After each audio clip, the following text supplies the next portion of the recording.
Station, Asian World Station, Ninoy Aquino Station at Dr. Santos Station, mga kababayan, no?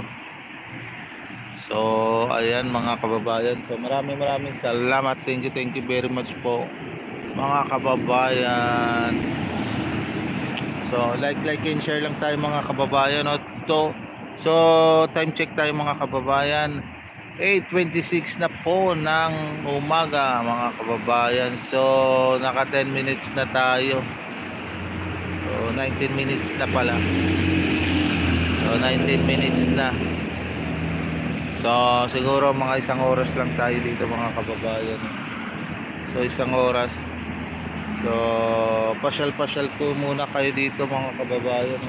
So ano tayo, maglilibot dun tayo sa dulo.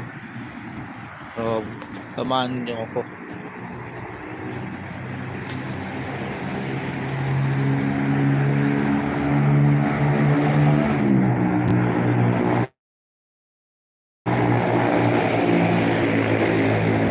So ayan, no, finish na talaga to mga kababayan, no?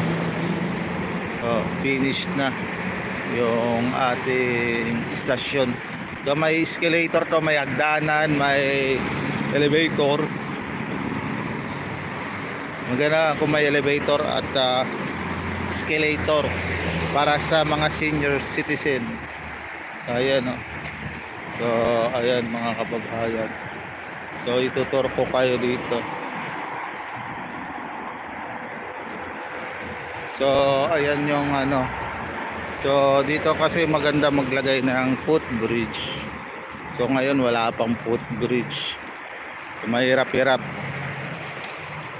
Residente ng Donggalo. So ayan, no. Maganda kasi kung may footbridge dito.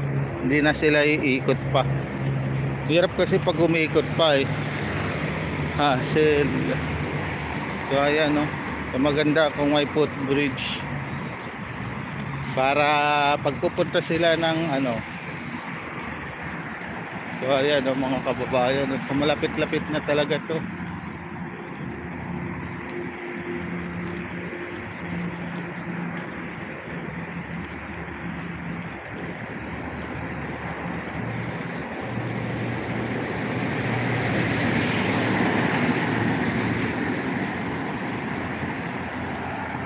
So dito maganda maglagay ng footbridge yung mga kababayan.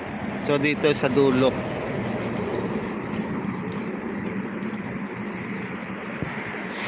Maganda sa dulo.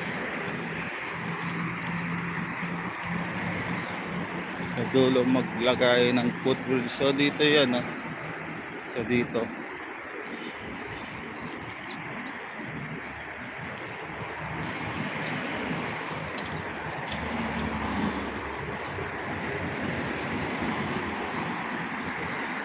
So mga kababayan, dito maganda maglagay footbridge.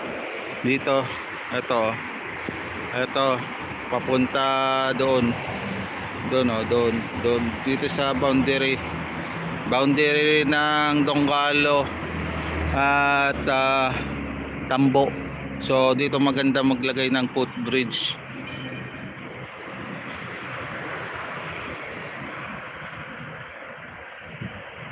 So dito maganda maglagay ng footbridge dito sa may boundary ng Donggalo at Tambo. So may harang lang eh. So dito maganda maglagay kasi ang mga residente dito iikot pa sila doon, sasakay pa sila ng jeep papunta ng PTEX. Kasi madadaanan agad nila yung MIA. Dito rin iikot lang rin sila. So maganda kasi kung may footbridge to, mga kababayan, kung may footbridge ay tatawid na lang sila doon para hindi na kasi ito mahirap iikot pa kasi dito eh. Iikot pa. So ayan yung so ayan yung bagon, Generation 4. Mga kababayan, no? So ayan yung Generation 4.